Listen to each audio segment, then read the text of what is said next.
आपल्यासोबत उद्धव बाळासाहेब ठाकरे शिवसेनेचे नेते चंद्रकांत खैरे आहेत. सर, काल शिवसेनेचा पदाधिकाऱ्यांचा नेत्याचा मेळावा पार पडला. काय सांगा? शिवसैनिकांचा मेळावा खूप उत्स्फूर्त आणि खूप खचाखच भरलेला होता हॉल, आणि सगळेजण त्या ठिकाणी मोठ्या उत्साहाने आले होते. कारण आता कार्यकर्त्यांची निवडणूक आहे, जिल्हा परिषद, पंचायत समिती, नगरपालिका, महानगरपालिका. त्यामुळे लोकांनाही असं वाटतं की आता पुढे आपलं काय. कारण काही लोकांनी ह्या लोकांनी फसवलं, काही लोकांनी, या मिंदेगाड्याच्या लोकांनी आणि बाकीच्याने, की ते म्हणतात की नाही, काय राहिलं तुमच्यात, काय राहिलं तुमचं. मग काय आम्हाला डायरेक्शन मिळेल.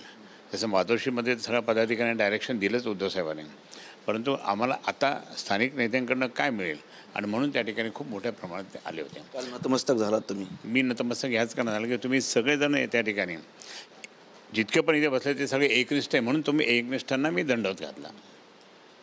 एकनिष्ठांना मी दंडवत घातला तो की नाही, तुम्हाला दंडवत करतो, मी तुमची एकनिष्ठतेला दंडवत करतो, आणि असंच आपण उद्धवसाहेबांना स्ट्रॉंग करूया. आदित्य ठाकरे साहेबांनी मुख्यमंत्र्यांची भेट घेतली. त्यावर रामदास कदम असे म्हटलेत की हे साप आहेत, विष वगतात, चावतात, यांना सोबत घेऊ नका. आता रामदास कदम हे आमच्या इथे पालकमंत्री होते. त्यांनी काय घोळ केले, किती घोळ केले, सगळं मला माहीत आहे. किती जातीवाद केला हे मलाही माहीत आहे. आणि त्यांच्या जातीवाद्याचंच त्या ठिकाणी फळ म्हणजे आज महाराष्ट्रात जे दिसतं ते उगम त्यांच्यापासून सुरुवात झालेली. म्हणून त्यांनी जास्त काही बोलू नये. शिवसेना प्रमुखांनी त्यांना त्या ठिकाणी मंत्री केलं होतं, आणि मी तर कॅबिनेट मंत्री होतो. माझं स्वागतसुद्धा त्यांनी त्यावेळेस हॉटेल ओबेरायमध्ये केलं होतं. मी कधी विसरत नाही. आमचे जे जुने मित्र आहेत, परंतु जुने मित्र असूनसुद्धा त्यांनी आता शांत राहिलं पाहिजे. आता मुलाला त्या ठिकाणी मंत्रिपद दिलं ना महायुतीने, मग आपण शांत राहिलं पाहिजे. आता अजून तुम्हाला काय पाहिजे. आणि म्हणून त्या ठिकाणी कमीत कमी म्हणजे ज्या शिवसेना प्रमुखांच्यामुळे तुम्ही मोठे झालात, ज्या उद्धवसाहेबांमुळे त्या ठिकाणी तुम्ही मंत्री पण झाला होतात, मग अशा वेळेस त्या ठिकाणी तुम्ही त्यांना विसरू नये, त्यांना उलटं बोलू नये, अशी माझी रामदास भाईंना एक मित्र म्हणून, कारण त्याच्यापेक्षा 1 वर्ष मी मोठा आहे वयाने, मित्र म्हणून त्या ठिकाणी सल्ला देतो. मस्साजोगचे सरपंच संतोष देशमुख यांची हत्या झाली, त्याचा तपास चालू. एक आरोपी अजूनही फरार आहे. दुसरीकडे काल परळीमध्ये एका टिप्परने पुन्हा एका सरपंचाला उडवलं. म्हणजे काही समजत नाही, सरपंचांनाच का उडवायला लागले, सरपंचांनाच काय मारहाण करायला लागले. हे तर दुसरं तिसरं प्रकरण नाही, खूप झाले. म्हणजे परळीला किंवा बीड जिल्ह्यात जे काय, मी बीड जिल्हा संपर्क नेता होतो. आम्ही पाहायचो सगळीकडं. त्या काळामध्ये आम्ही खूप कार्यकर्त्यांना सांभाळून घेतलं होतं, आणि कार्यकर्त्यांना सांगितलं होतं बिलकुल नाही, गुंडगिरी किंवा बाकीच्यांना बिमोड करायचं आपल्याला. पण आता मी तिथं नाहीच पाहत नाही मी. म्हणून त्या ठिकाणी असं वाटलं, त्याला कार्यकर्ते मला बोलतात, तुम्ही आता इकडे. म्हटलं नाही, आता तिथे राजकारण चालू आहे, जातीपातीचं राजकारण चालू आहे. मी तर काही त्या ठिकाणी येणार नाही, काही गरज नाही. परंतु मला या ठिकाणी वाईट वाटतं धनंजय मुंडेसारखा माणूस त्या ठिकाणी, त्यांचं काय झालेलं आहे. करुणा शर्मा उर्फ करुणा मुंडे काय बोलतात, फेसबुकमध्ये काय चाललं, त्यांनी समजून घेतलं पाहिजे की आपल्यावर इतकं क्रोध येते, आपण राजीनामा देऊन मोकळं झालं पाहिजे. तुम्ही क्लीन झाले की तुम्ही परत या. पण त्या ठिकाणी ते फक्त म्हणजे त्यांना असं वाटतं की मला कोणी हे करत नाही, असं नाही आहे.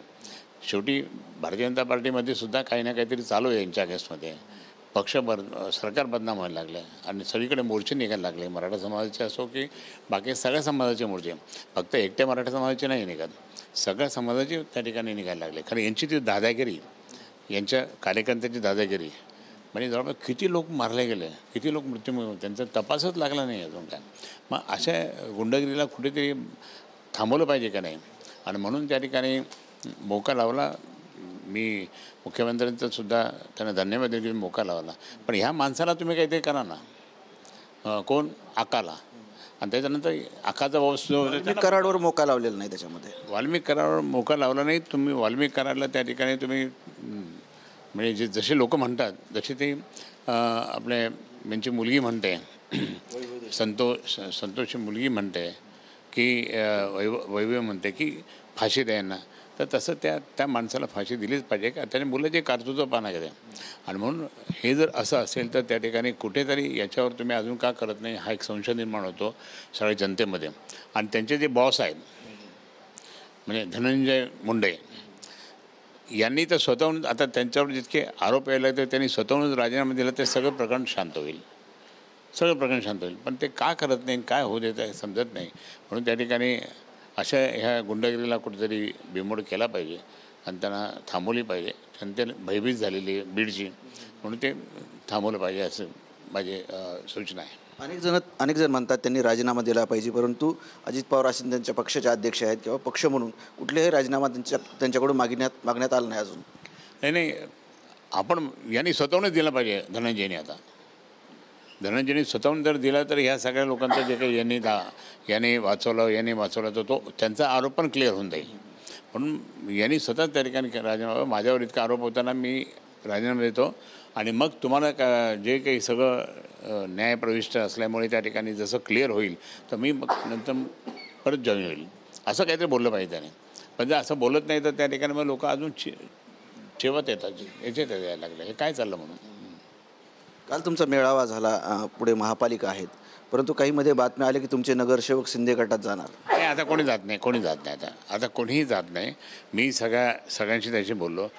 मी जे सगळे इतके पण लोक आले त्यांचं नतमस्तक दंडवत त्यांच्या एकनिष्ठेला केलं मी की तुम्ही उद्धव साहेबांच्या पाठीमागे आहे.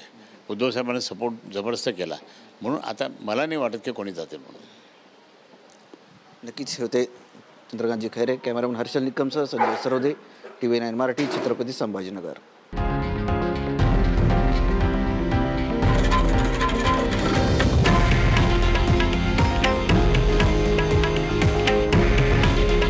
हे आहे देशातील नंबर 1 न्यूज नेटवर्क आणि आपण पाहत आहात TV9 मराठी.